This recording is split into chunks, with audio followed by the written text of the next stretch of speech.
The Rams might need to add a veteran at this position group for them to make the playoffs this season. What options do they have? That's coming up next on Locked On Rams. You are Locked On Rams, your daily Los Angeles Rams podcast. Part of the Locked On Podcast Network, your team every day.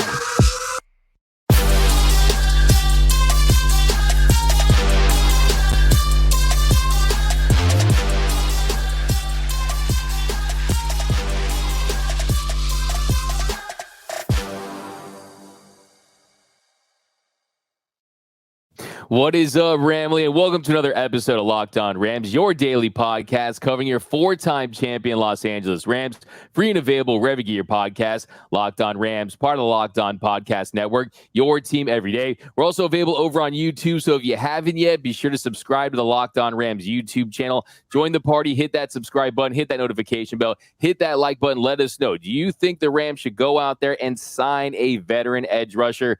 My name is Doug McCain. My friends call me D-Mac. You can follow me on Twitter and Instagram at DMac_LA. I've been covering LA sports for over a decade, the Lakers for SI, the Dodgers for Dodgers Nation, now the Rams for Locked On. And as always, I'm joined by the Rams pre-half and post-game show for the Rams flagship radio station, ESPN 710 LA. He's entered his 8th season covering the team. He's known in the streets as the People's Champ. You can follow him on Twitter at Travis Rogers. Now, Travis, we're diving into the edge rusher position once again. We've got some concerning statistics. We're going to have the conversation. Should they go out there and sign a veteran edge rusher? Also, your office, SoFi Stadium, was ranked as the second best stadium in the NFL. But first, today's episode of Locked On Rams is brought to you by LinkedIn Jobs. LinkedIn Jobs helps you find the qualified candidates you want to talk to faster. Post your job for free at linkedin.com/LockedOnNFL. That's linkedin.com/LockedOnNFL to post your job for free. Terms and conditions apply. Now, Travis, the pass rush for the Rams has been ranked very poorly. 24th in the NFL during the preseason, a 59.6 PFF grade. That's not good. If it weren't for Ernest Brown IV and Jonah Williams having 2 pressures, it would be even worse than that. I think that internally, they might not have what they need to have a successful pass rush. I think they possibly need to look at some external options as far as adding an edge rusher. Work in progress, right? You've heard me say it before about a bunch of different things, and this is right on the list as well. This is something that needs to be addressed. This is something that they're going to look for help both in-house and perhaps outside of their own building, right? Some on another organization, whether it's through a trade, whether it's through a signing of someone else who gets released. Because while I don't put a ton of stock in preseason rankings for all the obvious reasons, I think that this is one that's actually kind of telling the truth. I think this is one that I think is reflective of what is actually out there and reflective of what they might be able to do. We know Aaron Donald's going to get to the quarterback. We know that he's going to be one of the best players in football. Beyond that, and who's going to be able to help him is a huge question mark on this team. And this is where Byron Young and Kobe Turner and these guys are going to have to step up and become important parts of what it is that they're doing. But we haven't got to see him very much so far. It is a big question mark. And it's, we talked about the offensive line so much during the preseason and during camp that's my top priority. And it still is, but that edge rush is quickly climbing the rankings.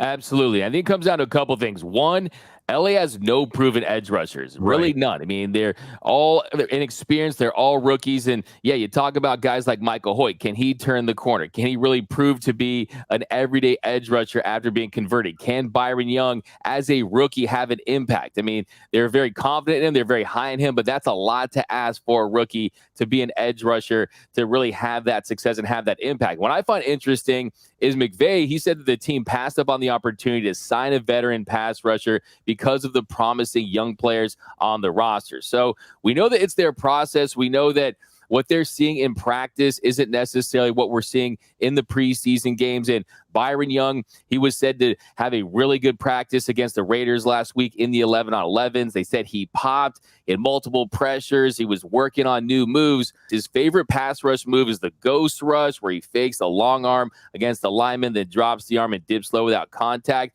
But he's trying new moves out. Yeah, I'm okay with kind of experimenting in joint practices. I'm okay with experimenting during some preseason stuff. This is where I think that you can find out what works and what doesn't work. What I'm more concerned about is I don't really care how you're doing in joint practices. Like, I'm okay with you trying a new technique, but I need to see you when you're trying to get to the quarterback and the guy on the other side is trying to prevent you from getting there in a real environment, not in a practice environment, not in a controlled environment. What does it look like when the scoreboard is on, when the lights are on? These are the things that I'm interested in. And again, when you hear Sean McVay say that they had an opportunity to sign a veteran guy, don't listen to what they say, watch what they do. And what they've done is they haven't signed anybody there. This is an incredibly important position in the way that the Rams structure their defense. To have somebody that complements Aaron Donald, that doesn't allow Aaron Donald to just get swallowed up play after play after play because they're not worried about anybody else getting home. That they opted to try to address it through the draft and try to address it through like Michael Hoecht, who, Michael Hoecht had a nice end of the season last year. That's fine. And I'm excited to see what he looks like. But this is an inside guy that they're trying to play outside and see whether or not it works. This is not a classic edge guy. And if it doesn't work, I'm not going to be a good player. It means that they're playing him out of position. What is their goal? What are they trying to accomplish this season? Are they trying to win a bunch of games and go to the playoffs? Or are they trying to identify who they want to have on their roster beyond this season? I think you bring up a great point. I think if they find an edge to this year, they know it's available in free agency and guys can go after, and we're going to talk about that in our next segment. But if you look at this current crop, according to Pro Football Focus, only one edge rusher on the team. It's more than one pressure. It's Kier Thomas, who has 5. The rest of the outside linebackers have 2 pressures combined, with Hardy and Hampton recording 1 each. Hardy turned that 1 pressure into the sack there. Byron Young, he didn't play in their second preseason game. In their first one, he had a sack that was called back due to a face mask. And then Michael Hoecht, he's produced no pressures, no sacks, no quarterback hits, and 16 pass rush snaps. Zach Van Valkenburg, who has a great name, he's rushed the passer on 27 attempts with no success at all. O'Shawn Mathis, he's dealing with that knee injury. So it just looks bleak right now unless Michael Hoecht can really build on the momentum of last season, had those 4.5 sacks late in the year. And then 2, the light turns on with Byron Young. We heard that, of course, he played 20 straight snaps. That's unrealistic. They were trying to get his conditioning up, playing at the NFL level. Raheem Morris said that when he was fresh and healthy and ready to go, he looked great. When he was tired, he looked tired. But that's really the big question I have is, can these young guys figure it out? Can some of these backups figure it out? Because that's a position that you need experience typically to have success. And I just look at this defense, and look, a shower head is like a good defense. It's you get lots of pressure and lots of coverage. Me, I'm a big pressure guy. When I go to a hotel, there's nothing more disappointing than no pressure on that shower head. I need to feel like I'm being hit by paintballs, right? Yeah, no, that's how I want to feel. I like the one that's over your head, not the one that's on the wall in front of your face. The one that's kind of like rain, like good heavy rain. That's a good one too. There's some access issues that come into that can be challenging, but I'm with you. The pressure and the coverage are important. A couple of things here. Let's go back to Michael Hoecht for a second, who you talked about, who had the 4.5 sacks towards the end of last year. This is just a Travis Rogers belief. There's doing it, and then there's doing it when they expect you to do it. And I think they're entirely different things. Last year, Michael Hoecht did it, but I don't think anybody was expecting him to do it. And I don't think opposing offenses were expecting him to do it. I don't think opposing offenses were getting ready to deal with him in that role. And I think he caught some people by surprise. Good for him. But this is different. This is, hey, this is where they're going to play him. This is how we can defend him. This is how we can make him less effective. And now it's up to Michael Hoecht to try to figure out what to do next. So far, not so good. Doesn't mean he can't do it. Doesn't mean that it won't get better over time. But showing me you can still do it when everyone is stopping or attempting to stop you, I think that's the secret sauce. This is what makes Aaron Donald and Von Miller and guys like this so unbelievable. Everybody knows who they are and what they do. They're game planning to stop you, and they still get home. And I'm not comparing Hoecht to those guys because that's an unfair comparison to just about everybody. But the point is that when you are expected to do it and still can do it, that's what makes a good player. When you're just kind of, hey, wow, where'd that come from? That's great. But that's not something that you can rely on week in and week out. Exactly. Expectations changes everything. Having tape changes everything. How they scheme against you changes everything. And you're going to have to see, can he be that guy? We know that hope springs eternal during training camp and preseason. But as we get closer to the regular season, what we've seen from this group, it hasn't been inspiring. I think they need to go out there and add a veteran edge rusher if they're 100% serious about contending this season. And we've got some options on that front coming up next here on Locked On Rams. All right, let me talk about one of my favorite things in the world, and I'm talking about my Bird Dogs shorts, right? We're talking about Bird Dogs stretch khaki shorts that are designed to fit slimmer through that thigh and leg area, giving you that sculpted look. And if you look at me, look, there's nothing I like more than looking sculpted. And the Bird Dog shorts do the exact same thing as like Lululemon, for instance, but they fit way better. The second I get home and I can take off my work clothes, guess what the first thing I put on is? It is my Bird Dog shorts. And when it gets a little cooler, still hot here in LA, I'm going to put those Bird Dog pants on. They stretch, they look good, they feel good. You can wear them all day long. Here's how you get in on it. Go to birddogs.com/LockedOnNFL or enter the promo code LockedOnNFL for a free white tech hat with your order. My wife ripped that off from me. She wears it every day. That's birddogs.com/LockedOnNFL or promo code LockedOnNFL for a free white tech hat. You will not want to take your Bird Dogs off. We absolutely promise you. I almost never take mine off. It's the shorts, it's the pants all day long. Go to birddogs.com/LockedOnNFL. And we are off and running here on Locked On Rams. Thank you for making Locked On Rams your first listen every single weekday, free and available wherever you get your podcast. Locked On Rams, part of the Locked On Podcast Network, your team every day. And a special shout out to our everyday listeners. We appreciate you watching every episode, listening to every episode. And you can be an everyday listener too. Join the club. Membership is free, and you won't miss a thing about your Los Angeles Rams. But Travis, here in our second segment, we're going to explore some options. Should the Rams consider signing a veteran edge rusher? Do they have enough internal options to get the job done?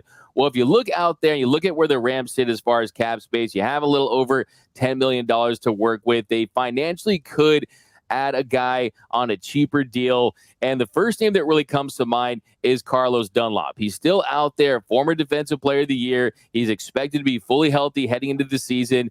34 years old. He remains unsigned, had 4 sacks last year. Now, the big question I have with a player like Carlos Dunlap, so before we kind of dive in him as a player, is just the concept of, would a player late in his career go to a team like the Rams that is in a remodel, a potential team that's in transitioning? They're a playoff contender if everything breaks right, but would a veteran pass rusher go to a team like the Rams, in your opinion?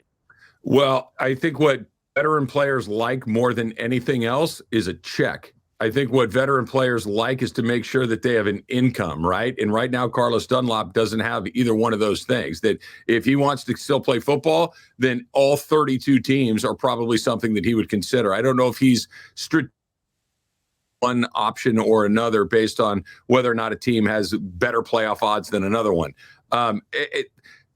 Again, I know I'm a broken record on this. I understand it, that what is their goal? What are they trying to do? What is the goal of this season if you're Kevin Demoff and Les Snead and Sean McVay? And what are you trying to get done? Are you trying to take a team that is expected to win 5 or 6 games and turn it into an 8 or 9 game winner?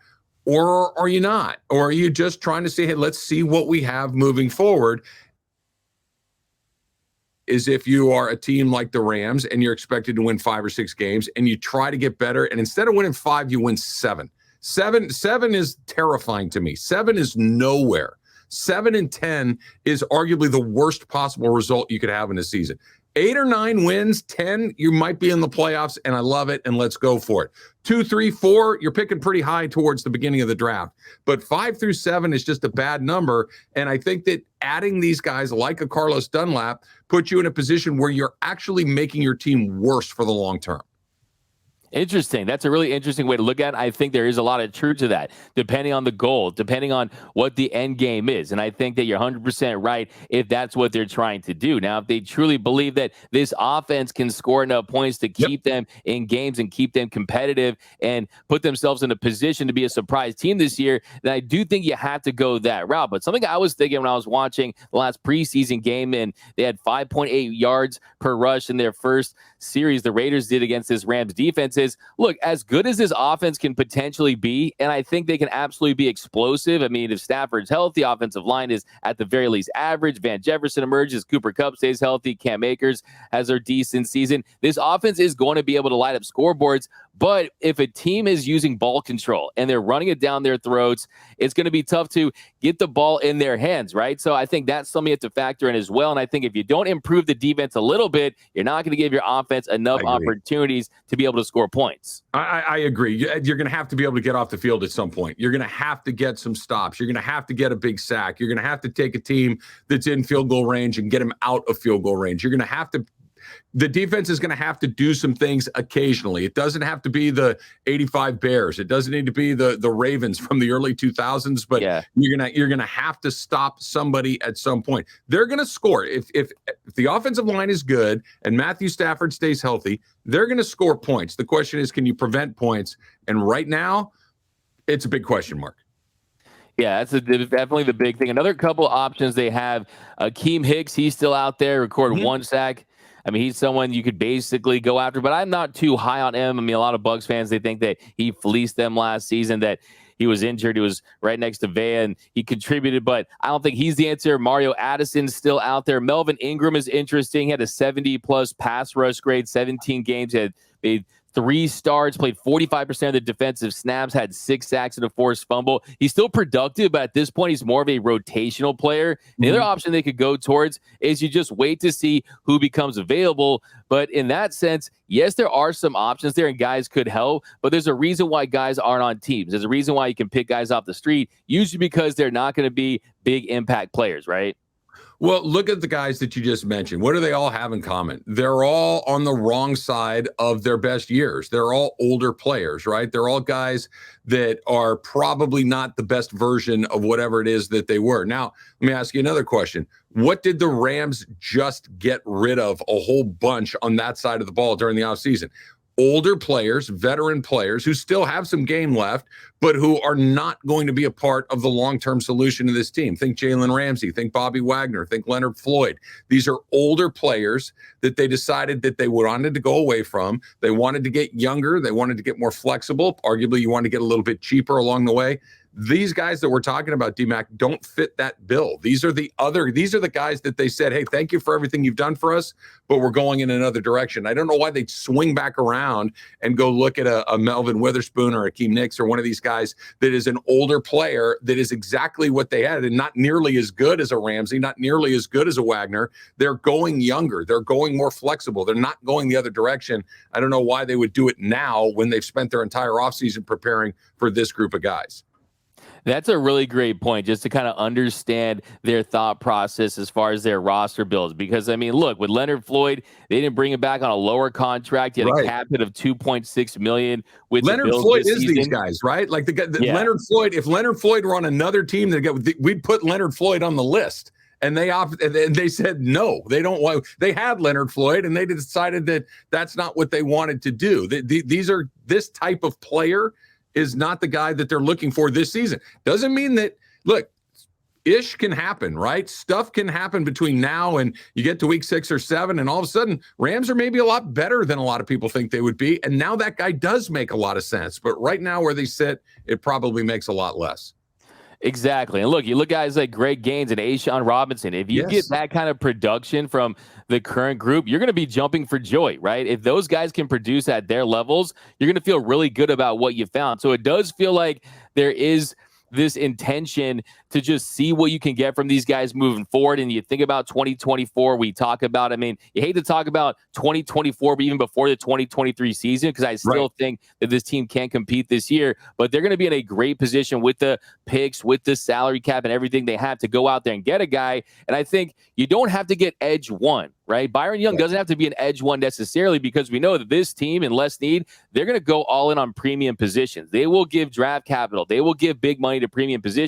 And I certainly believe that edge rusher is one of those positions. And you look at next season, you look at the names that are going to be available, and you got Chase Young, you got Josh Allen, you got Brian Burns, who the Rams have been rumored to be interested for years now. So there are going to be names available, and I think that that's what they're going to do. I think they're going to pay close attention to which guys sign extensions with their current teams, and they're going to go shopping and go big game hunting for the edge rushers next season. I think you're right. I think that this is, I don't like the word remodel. I don't like the word, rebuild. I despise the word tank. But what I like is a long-term strategic plan for continued success. And I think we're at the beginning of a long-term strategic plan for continued success.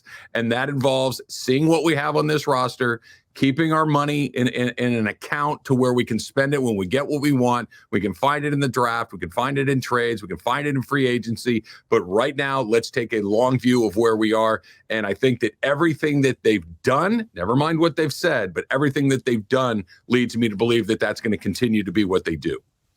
I like that. We got to get that trending all over Twitter. Hashtag LTPFSS. That has to be the model. Get the T-shirts going. I agree with you. You have to make smart moves. You are not going to compete every single year for Super Bowls, but every handful of years, if you have nice runs, that's how you win Super Bowls once every decade, twice every decade. And that's where you're one of the best franchises in the sport. I do selfishly want to compete more than I think some people, as far as adding an edge rusher. Just like I said, you see the first two games, not very encouraging. Like I said, good defense is like a good shower head. You need to press you the coverage. You need some more of that. And I think that if that becomes available, I think they are going to possibly go out there and make themselves an Akello Witherspoon signing just to see if you can have a little bit of an upgrade. And then also you look at the mentorship, the leadership, and you're benefiting from that. So if your plan is to develop these rookies and young players, you're still getting that by bringing in a veteran and a guy who's been around the block. It's just, does he want to join this Rams team that's not expected to be Super Bowl contenders? That's kind of the big question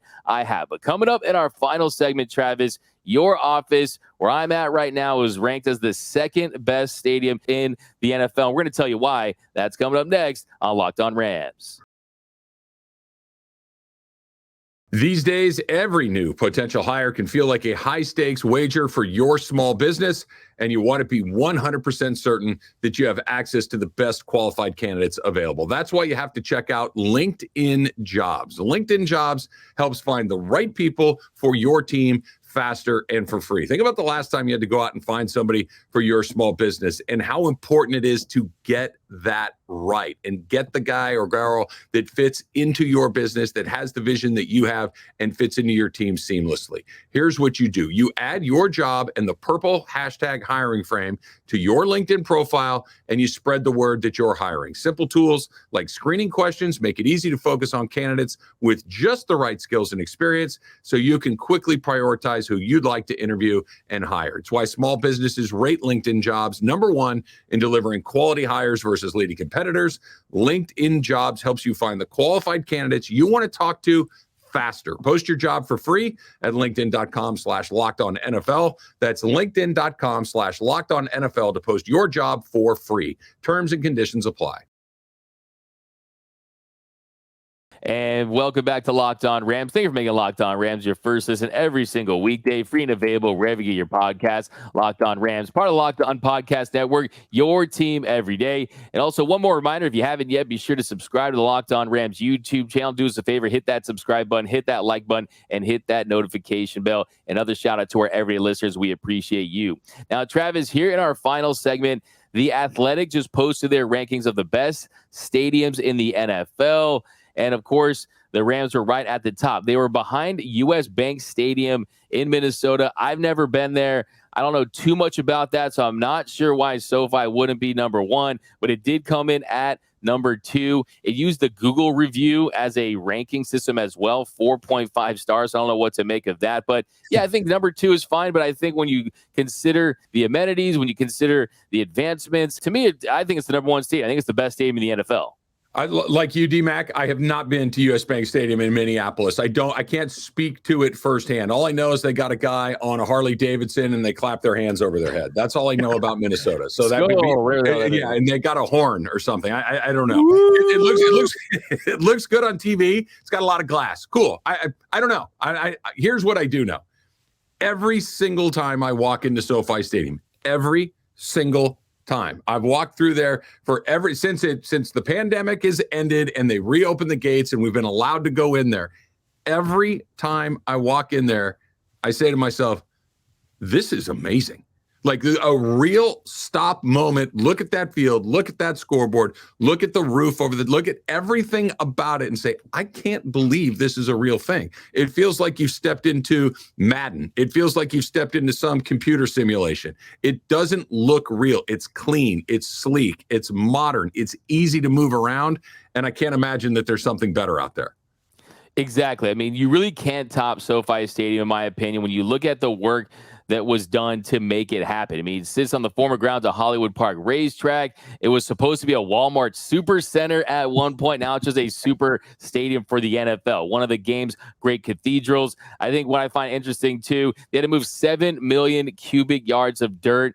I mean, they're talking about 6 million tons of dirt. And also the scoreboard. For me, the scoreboard is stunning. And that, to me, is what's most mind-blowing. It takes 80 full-time employees to control it. You got 80,000 square feet of LED lights. It weighs 2.2 million pounds. It spans 120 yards. For me, it's the 8th wonder of the world. It's the scoreboard that really sets SoFi Stadium apart from any stadium in this league.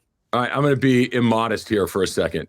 One of the great highlights of my career is having a commercial for my show run on that scoreboard during Rams games. It is absolutely, I sit there in the press box like, oh, look, it's my face. It's so huge and it's so awesome and you can't miss it. That's the thing. It's not like, at the Coliseum, I know that's not the best example, but there are some, unless you're looking at the scoreboard in other places, you might miss it, right? Unless at Dodger Stadium, unless you're looking at the video board, you could miss it. You can't miss it at SoFi Stadium. Wherever you're looking at the scoreboard. Unless you have your hands over your face, you're going to see it. And when I saw my face up there, it was amazing. And I loved every second about it. And that's why it should be number 1 in everybody's book. That is amazing. I love that. Forget being on Times Square. Being at SoFi Stadium, I would about that. I mean, that is incredible. One time I was a really little kid and I was visiting my grandparents in Houston and they had at the Astrodome. Well, a happy birthday to Doug McCain. So that would be my way to try to come back to that. That's good. It pales in comparison, but I will say that SoFi Stadium is just incredible. I mean, I think the fact that the roof doesn't touch the stadium walls, it's completely freestanding. It acts as a wind sail. All the assets between it, the water actually has a function. It protects the stadium from seismic activities and earthquakes. So it's 12 feet deep, 100 feet deep in some places. So I think when you look at the stadium as a whole, when people visit it and they come away from SoFi Stadium, some people that aren't even sports fans, right? You go there for the Taylor Swift concert or whatever it is, that venue really sticks out and it's so impressive. But I will say, favorite place to watch a football game is still my couch. Sightlines are perfect. The stadium seating, always great. It's never raining. The commute takes less than 60 seconds. The concessions have everything I want. It's still tough to beat that. No lines to the bathroom, too. No, the home experience is very hard to beat. Here's where I'll leave it with SoFi Stadium. And I fancy myself a skeptic on a lot of things. Unfortunately, my default setting is probably a little cynical on most things. When everybody likes something, I'm predisposed to maybe not like it as much. That's just the way that I'm made. I haven't heard a single person that's gone to SoFi and said, not one person. Everybody that walks through, it's like, yeah, that was awesome. And like you said, even if it's not a football fan, even if they're going to see Taylor Swift or the Rolling Stones or whoever it is that's playing in there, they come out and they say, yeah, show was great. The game was great. I can't believe what I saw on SoFi. That's the most amazing structure I've ever seen. And I was lucky enough to kind of see it when it was just a design, right? That they hadn't even put a shovel in the ground yet, that it was just this concept and how it was going to go. Then I saw it when it was a hole in the ground. Then I saw it when it was a hole in the ground that had a little bit of concrete poured around it. And I just couldn't wrap my head around what it was going to be. And then it's this. Come on, man. It's just every time you walk through there, I can't believe this is a real stadium that I get to go into 8 or 10 times a year. It's 100% a masterpiece, one of the great stadiums in the world, really in the conversation for the greatest stadium in the world. I also, too, my favorite thing about it is we have a better stadium than the Cowboys. I love that. I don't know why, for some reason, I love that because all of Jerry's World, the big scoreboard, Jerry's World, and then you have the fans lining up outside when they open the doors. It looks like a Black Friday at Best Buy or something with them running in and stuff like that. You know, that shot they post. I love the fact that we have a better stadium than the Cowboys and one of the best in the game for years and years to come. But Travis, that's going to do it for this episode of Locked On Rams. My name is Doug McCain. You can follow me on Twitter and Instagram at DMAC_LA. And you can follow the People's Champ, Mr. Travis Rogers, at Travis Rogers. And until next time, whose house is Locked On Rams house?